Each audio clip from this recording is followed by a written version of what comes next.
Olá, tudo bem? Essa aqui é a jornada da leitura do livro de Isaías. Hoje é o dia do capítulo 65, do capítulo 66. Esse é o canal São Monumentes, meu nome é Eduardo.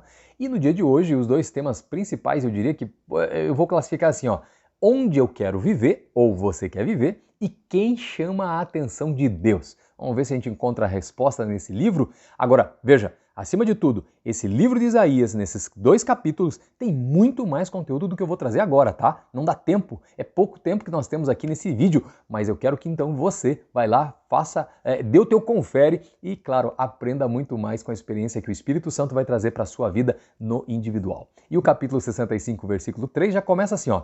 Esse povo que sem cessar me provoca abertamente, oferecendo então sacrifícios em jardins e queimando incenso em altares de tijolos. Deus já começa questionando o povo. Ei, como assim? Você está me provocando porque você sabe quem eu sou. Eu sou o Criador, quem conduz, quem sustenta vocês. Por que você está fazendo adoração a esses deuses, queimando dessa maneira incenso em altares, fazendo sacrifícios em jardins, substituindo a adoração que deveria ser para Deus, no caso, para outros deuses que não valiam de nada? Não fazia sentido esse comportamento do povo.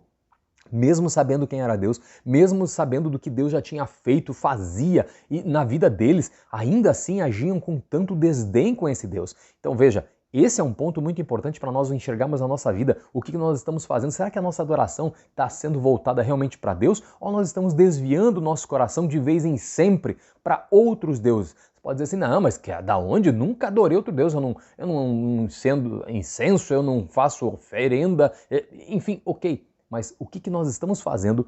Porque essa adoração tem a ver com sair da presença de Deus e direcionar então uma adoração, um tempo importante para outra coisa. O que nós fazemos que nos tira então da presença de Deus e substitui essa soberania de Deus, que deveria ser de Deus, na nossa vida, por outras coisas. Então nós temos que ver como é que nós estamos gerindo o nosso tempo, se o nosso tempo nós estamos separando uma parte importante dele para adorar a Deus. Se não está sendo assim, algo de errado está na nossa vida. E eu sei que na correria do dia a dia nós tendemos a esquecer aquilo que é prioridade e entramos no modo automático da nossa vida. E a gente substitui então aquilo que era importante para aquilo que somente é automático. Eu sei, necessidades básicas. Então, por conta disso, nós de tempo em tempo precisamos voltar e pensar, usar o nosso cérebro para pensar e determinar, peraí, o que é prioridade? E se for necessário, até fazer uma lista de prioridades. Mas a primeira de todas, eu já digo para você, é buscar a presença de Deus. E veja só, isso então, se você me deixar agora levar você ao capítulo 65, versículo 11, vai dizer assim, ó, mas vocês que abandonam o Senhor e esquecem o meu santo monte, que põe a mesa para a deusa Sorte e enche taças de vinho para o deus Destino. Olha só, ele vai mostrando, tá vendo como essa questão assim, ah não, eu cuido da minha vida, ah não, eu acredito nisso, acredito naquilo. Não, você só tem eu e você. Se nos dizemos cristãos, nós temos que então oferecer a nossa alma ao Senhor Jesus e dar prioridade para esse relacionamento. Não existe sorte, existe um projeto de Jesus para minha e para a sua vida. E claro, quando nós enchemos taças de vinho para Deus, Destino, ele está falando aqui, é como se, tudo bem, mas eu assumo, Deus, o Senhor pode cuidar da minha vida aqui no domingo, no dia que eu vou para a igreja. Agora, durante a semana, deixa que do meu destino cuido eu. Será que é assim que a vida tem que ser mesmo? Talvez não seja por isso que a tua vida, que a minha vida já teve grandes problemas e situações complicadas, talvez nesse exato momento, inclusive, que eu estou falando com você. É por isso, porque o nosso destino, ou seja, o nosso futuro, deve ser conduzido pelo Espírito de Deus, porque dessa maneira nós seremos avisados, inclusive, daquelas situações que vão vir para a nossa vida e a gente vai aprender a lidar com elas, porque nós não vamos precisar fazer isso sozinhos, mas com o Espírito Santo. Agora, se a gente não quiser isso, não tem problema. O nome disso é livre-arbítrio e o Senhor nos deu isso. Agora, só que existem consequências. Veja só, então, o que é essa consequência, que às vezes a gente não se dá conta, ela vem e bate na nossa porta. Na verdade, ela enfia o pé na nossa porta. Porque quem fala que bate a nossa porta de uma maneira tranquila é Jesus. Se a gente permitir, ele entra e ceia conosco. Agora, os problemas, as dificuldades, o inimigo, não. Ele vai enfiar o pé na tua porta para quebrar tudo sim, para te trazer mais problemas ainda. E olha só, Deus, então veja, Deus sempre nos dá tempo para arrependimento. Você vai dizer assim, puxa, tudo bem, Edu, eu já me conscientizei, o que eu posso fazer? Porque, veja só, eu quero trazer para você uma coisa importante. Existem as chamadas 7 igrejas do Apocalipse, ou seja, está lá no livro de Apocalipse, claro, e uma delas é a igreja de Tiatira, e foram escritas cartas para essas igrejas. E essa igreja de Tiatira tem um versículo, vai falar no capítulo 2 do livro de Apocalipse, no versículo 21, vai dizer assim, ó, eu dei-lhe tempo para que se arrependesse. Ou seja, Deus permitiu então que esperasse então algo para que ela se manifestasse, para ela voltar então daquilo que ela estava fazendo de errado para a presença dele. Só que o texto continua. Todavia, você não quer se arrepender da sua prostituição. Daí você vai dizer, não, mas peraí, eu não estou em prostituição, não é isso. Não, mas aqui nesse contexto, veja só, a prostituição não é somente uma prostituição carnal, mas é uma prostituição em termos de você se voltar para outros deuses, no sentido de substituir, então, a adoração de Deus. Isso é a prostituição nesse contexto aqui dessa igreja. Não somente física, não que não tivesse acontecendo a física também, mas aqui é uma questão mais ampla e muito maior. Seria uma substituição de Deus, que então, pensa só, como o nosso rei, como o nosso criador, e nós nos prostituíssemos então com outros deuses. Por isso que dessa maneira o que nós vamos encontrar é destruição. Mas você vê, acima de tudo a mensagem aqui é dizendo, Deus fez o que nesse contexto aqui? Deu tempo para arrependimento, assim como ele dá para mim e para você, porque Deus é longânimo. Veja, Deus prometeu então também isso para os descendentes de Abraão. E dessa maneira, quando você vai ler a história desse povo, né, você vai perceber isso, que depois de servirem, né, como escravos de repente num outro país, como aconteceu, eles tomariam posse da terra chamada de Canaã. E essa promessa, ela não seria cumprida antes, olha só, veja só, lá em Gênesis capítulo 15, versículo 16, diz assim, ó, porque não se encheu ainda a medida da iniquidade dos amorreus. Sabe o que eu quero dizer com isso? Que revela que o Senhor dá tempo para mudarmos nossa atitude. Isso é muito importante, casa com o que eu li para você de Apocalipse lá da igreja de Tiatira. Então aos amorreus a mesma coisa, foi dado então tempo, obviamente, para que houvesse ali uma transformação. E esse é um contexto, obviamente, do primeiro livro da Bíblia, ali, Gênesis, e você tem que ler toda a história para entender o motivo de tudo isso. Mas o ponto só que eu quero trazer para você é principalmente esse detalhe, que Deus, sim, ele é longânimo, olha só, ou seja, ele dá tempo, ele espera, ele é paciente para comigo e para com você. E ainda bem que é assim que acontece, né?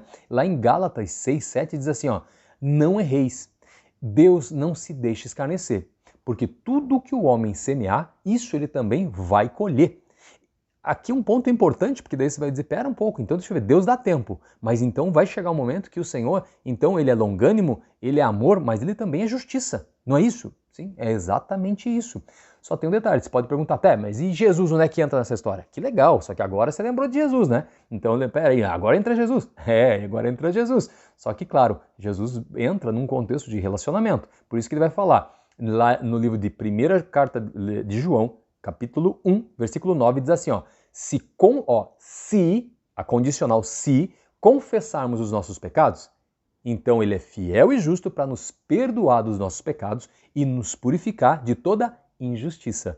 Mas tem esse sim, não tem? Ou seja, a gente tem que confessar então os nossos pecados e nos converter então dos nossos maus caminhos.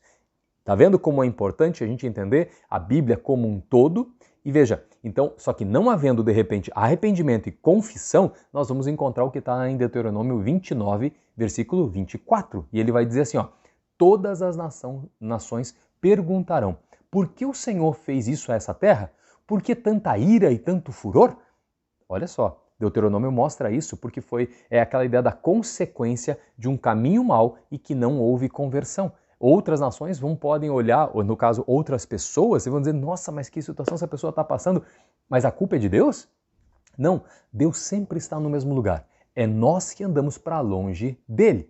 E depois, quando nós vamos caminhando nesse livro de Isaías, é muito bonito de ver os detalhes que ele vai mostrando, principalmente não só do contexto que ele está vivendo, o profeta, mas acima de tudo do que viria no futuro. E lá no capítulo 65, versículo 17 do livro de Isaías, vai mostrar a ideia do novo céu e da nova terra, ou seja, no final de tudo. E vai falar assim, ó, pois vejam, criarei novos céus e nova terra, e as coisas passadas não serão mais lembradas. jamais virão à mente. Significa dizer, então, quando nós temos esse encontro com Deus, Deus nos deu tempo, a gente fez a nossa nova aliança com Ele, então, confessando os nossos pecados e nos ligando a Cristo como único Senhor e Salvador da nossa vida, a gente vai provar desse novo céu e dessa nova terra em termos de nova vida, né?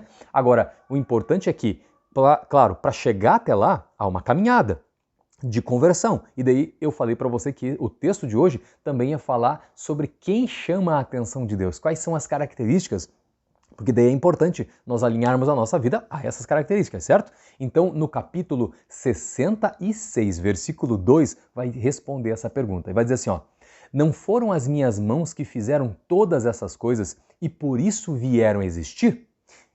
Então, pergunta ao Senhor. Dessa maneira está o texto. Pergunta ao Senhor.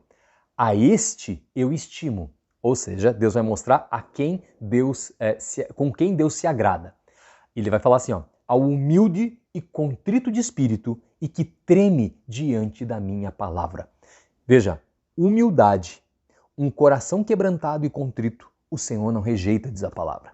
Então veja, olha lá, humildade, contrito de espírito e que treme diante da minha palavra. Ou seja, primeiro, para você tremer diante de algo, você tem que conhecer aquilo, né? Então eu conheço a palavra. E daí eu respeito, ela é prioridade na minha vida. Se eu tiver que escolher então entre a palavra e a minha opinião, adivinha o que tem que prevalecer? A palavra de Deus. É fácil? Não, mas é necessário. Por isso então que os salmistas, no capítulo 119, versículo 11 e 12, ele vai dizer assim, ó: escondi a tua palavra no meu coração para eu não pecar contra ti. E ele vai dizer: bendito és tu, ó Senhor, ensina-me os teus estatutos. Veja, para não pecar contra Deus, eu tenho que conhecer a palavra e guardar onde? Dentro da minha vida, guardar no lugar mais importante, é onde eu consulto, é o centro de dados da minha vida, que é lá que eu puxo as informações que são importantes. Então, quando eu guardo ali, todas as vezes que eu me deparar com determinadas situações, eu vou puxar e vou responder aquela seguinte pergunta: Jesus, no meu lugar, o que ele faria? Se você e eu sempre fizermos essa pergunta, é isso que nós estamos fazendo, escondendo então a palavra do Senhor no nosso coração, porque eu estou sabendo através da palavra como Jesus se comportou em várias situações. E, obviamente, ali a gente já sabe como então deveria ser o nosso comportamento, não é? E daí ele vai falar então: ensina-me os teus estatutos. Aquilo que você não sabe, claro, busca que o Espírito Santo então te ensine. Viu como é simples? Só não quer dizer que seja fácil, mas é uma prática que vale a pena. Sempre vale a pena, porque vai valer, sabe o quê? A tua eternidade com Jesus. Será que vale a pena ou não? Vale, 100% certeza. Deus abençoe sua vida, Deus abençoe sua família, leia a Bíblia, se liberte e compartilhe esse vídeo para abençoar mais pessoas. Até o próximo vídeo, se Deus quiser. Tchau!